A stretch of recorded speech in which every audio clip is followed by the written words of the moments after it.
When a user posted on Reddit about her husband who'd gone missing while hiking, I left a comment. Southeast, by the cliff, a rock slide. He's got a head injury and is unconscious next to tall pine tree. There's a stream to his left. He has less than 3 days. No one believed me. Of course, not until 3 days later, when the search and rescue team found the man's body, the location, the environment, it was all exactly as I'd described. My comment was pinned and shot to the top. My account was flooded. Master, can you help me find someone? My name is Chloe. I'm a psychic, of a sort. I was born with a knack for finding things. When I was a kid and my dad wouldn't come home from his poker nights, my mom would ask me where he was. I was never wrong. While he was getting an earful from my mom, he'd look at me, convinced I had a special gift. He found an old spiritualist to take me under his wing so I could learn to control it. Unfortunately, I hadn't learned much before the old man passed away in a freak accident, leaving me as his final apprentice.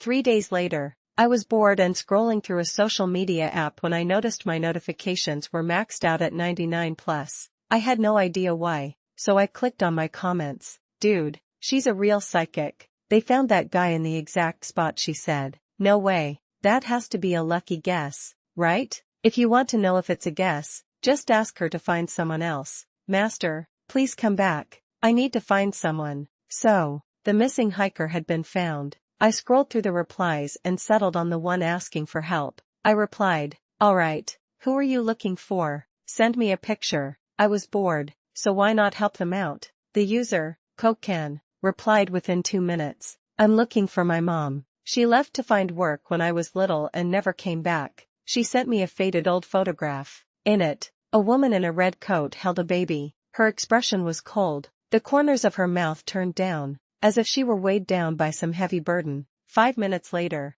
Coke Can messaged me again. So, Master, have you found anything? I stared at the woman in the photo and slowly closed my eyes. After a long moment, they snapped open, and I frowned, typing a few lines on my screen. I have, left of a red brick wall, near a sweet gum tree, next to a deep well. The soil is damp, and it never sees the sun. Coke Can went silent for a long time. I figured she was on her way to the place I described. Other users who were watching our exchange started commenting. This is so creepy. The place she described is the exact background in the photo Coke Can posted. She can't have been stuck there all these years, right? Damp soil and it never sees the sun. I think Coke Can's mom is dead, buried there. I just looked at the photo again and I'm getting chills. Shut up. All of you. You're scaring me. I blinked at the comments. I had to admit, the users were pretty sharp. The location I'd pinpointed had no life force. As for what really happened, it was up to Coke Can to find out.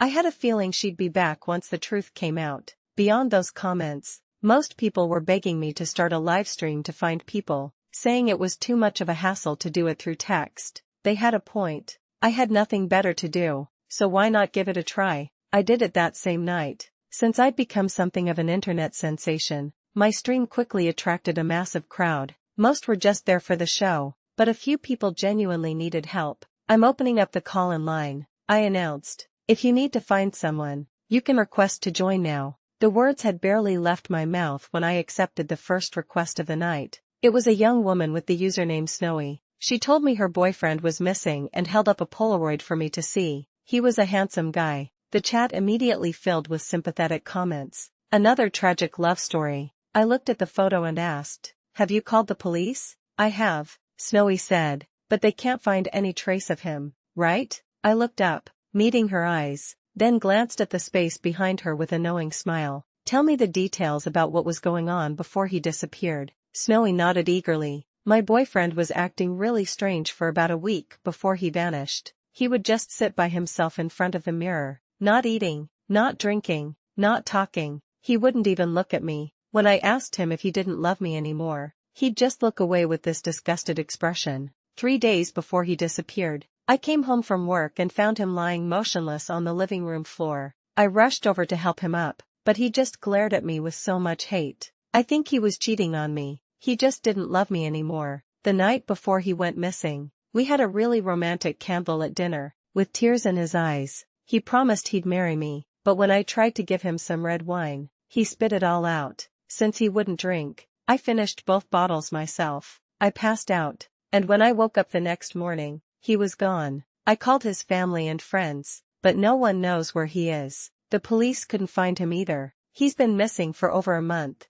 I miss him so much. Please, please help me find him. After her story, Snowy sent a flood of gifts to the stream, looking every bit the part of a heartbroken woman. The chat was filled with pity for her. Sounds like her boyfriend cheated and is hiding from her. From her description, it's obvious he didn't love her anymore. He was trying to force a breakup with the silent treatment. When he saw that wasn't working, he just disappeared. So messed up. Just let him go. Girl, there are plenty of other guys out there. I agree with you all. It's going to be awkward when the psychic finds him shacked up with someone else. At least it will give her some closure. I can't stand guys like that. You all think he cheated, but am I the only one who thinks this girl's story is super weird? Weird? I glanced at that comment, then took out a piece of paper and started writing. Snowy leaned in anxiously. Master, are you figuring out my boyfriend's location? Without looking up, I asked, do you know why your boyfriend wouldn't eat, drink, or talk to you? Snowy pushed her face closer to the camera. Why? I lifted my head and gave her a small smile. Because his mouth was sewn shut. Snowy's expression instantly twisted into a bizarre, half-smiling grimace. Master, are you messing with me? I raised an eyebrow at her through the screen, a playful glint in my eyes. Guess how I know that? Snowy didn't answer. I continued, holding up the piece of paper I'd been writing onto the camera. 5 words were scrawled across it. He's watching you. My voice followed from behind the paper. I've found him. He's right behind you. As soon as I said it, Snowy whipped her head around to look. In the previously empty room, a man had appeared out of nowhere. In full view of everyone watching, the man sat rigidly on the bed, his head tilted at an odd angle, his back to the camera, completely still. OMG, don't scare me. When did that guy get there? I didn't see a thing. I was lying on my side, but now I'm completely balled up under my covers. The second she said right behind you,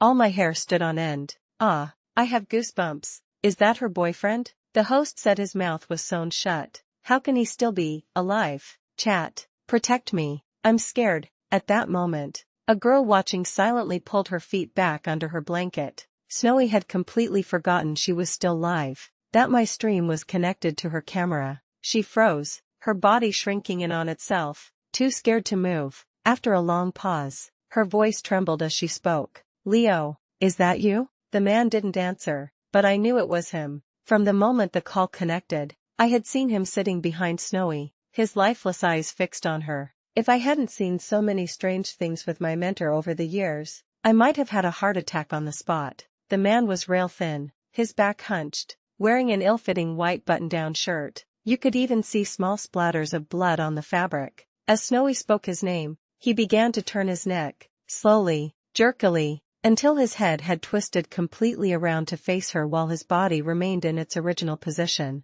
He stared at Snowy with eyes that were entirely white, letting out muffled, whimpering sounds that were impossible to understand. He has no irises. Oh God, am I seeing a G-ghost? That's it. I'm calling the police. What the hell is this? Master, get rid of it. I'm so scared. Call the police. That's fine, I thought, but I can't get rid of him. My mentor used to say that all resentment has a source. If he was truly wronged, we couldn't interfere. Otherwise, the negative energy would transfer to us, and we'd suffer the consequences. I didn't say a word. Snowy's video feed flickered a few times and then went black. I disconnected the call and prepared to take the next one, but the chat was still reeling. Master, you have to tell us what's going on. Was that guy behind her really her boyfriend? Was he alive or dead? Why did he look so terrifying? I took a sip of water and played dumb. Of course it was her boyfriend. That's where I located him. You think he looked scary? They were probably just cosplaying. The chat was filled with disbelief. Cosplay? You're telling me that was cosplay? Okay, then what was he cosplaying as? I thought for a moment and replied, the sewn-mouthed ghoul and his goth girlfriend. Master, you're not even trying. One user wrote, you're just making stuff up to mess with us. Should I not believe you? Not believe you? Or, not believe you? You should definitely not believe me, I said with a laugh, quickly changing the subject. Alright, anyone else need to find someone? Request to join now, or I'm ending the stream for the night. But just as I finished speaking, Snowy's feed reconnected on its own. This time, however, there was no one in the frame, just an empty room. What's happening? Why is she back? Where are Snowy and that guy? The room's empty. I was also confused. I leaned closer to my monitor, trying to get a better look. The next second, Snowy's camera suddenly lurched downwards. I jumped back, startled. Then, I saw her. Snowy was lying motionless on the floor just below the camera's view. A piece of paper slowly drifted down from above, landing on her body. On it was written an address and 2 words, "Call 911." The police took Snowy to the hospital. She had only fainted from shock and wasn't physically harmed. As for her boyfriend, Leo, he was found buried in a vacant lot about a mile from her house. The killer was none other than Snowy herself, Leanne. Leo had been Leanne's first love. She was incredibly insecure in the relationship, always terrified that he would cheat on her and leave. Her possessiveness became too much for Leo, and he tried to break up with her. Leanne, convinced he was leaving her for someone else, pretended to agree to the breakup but asked him for one last dinner together. She had planned a sinister plot, lacing his food with a drug that would knock him unconscious. She hated Leo's mouth for daring to say the word breakup, so she used a needle and thread to sew it shut. That way, he would never have to speak again. She broke his arms and legs, intending to keep him by her side forever. But she forgot one crucial detail. By doing this, Leo couldn't eat or drink. He would starve and dehydrate. An entire week passed like this. Leo wasted away, becoming a shadow of his former self, and finally died during that romantic candlelit dinner Leanne had so carefully prepared. Because of his lingering resentment and the injustice of his death, Leo's spirit was trapped at the place where he died, unable to move on. All he wanted was for Leanne to be brought to justice and for his body to be found. Now, his wish was granted, and he could finally rest in peace. As for why Leanne came to me, asking me to find Leo, it was likely the hubris of a killer proud of her perfect crime. She thought I was a fraud and was enjoying the sick pleasure of toying with me. Unfortunately for her, she picked the wrong person. Leo used the psychic energy around me to manifest himself. It was a clear case of karmic justice. My fame grew even more. My follower count skyrocketed. When I started my next livestream, the call I took was from a middle-aged couple. They looked to be in their late 40s or early 50s, but their hair was completely white, and they looked utterly exhausted. I started by asking, "Are you two looking for someone?" They hesitated, then nodded, and began sending a barrage of expensive gifts. I quickly told them to stop. The chat, however, was already buzzing. Look at their username, finding_Michael. Click on their profile. It looks like their son is missing. I followed the chat's advice and saw their username. It was indeed finding_Michael. Composing myself, I spoke again. If you need help finding someone, just show me a photo. You don't need to send so many gifts. I don't need them. Okay, the man on the screen said, quickly leaning down to pull a stack of photos from a drawer. Every single photo was of the same boy at different ages. The man handled the pictures like they were priceless treasures, carefully wiping each one before laying them out on the table in front of him. He exchanged a look with the woman beside him and began to speak slowly. "We're looking for our son, Michael.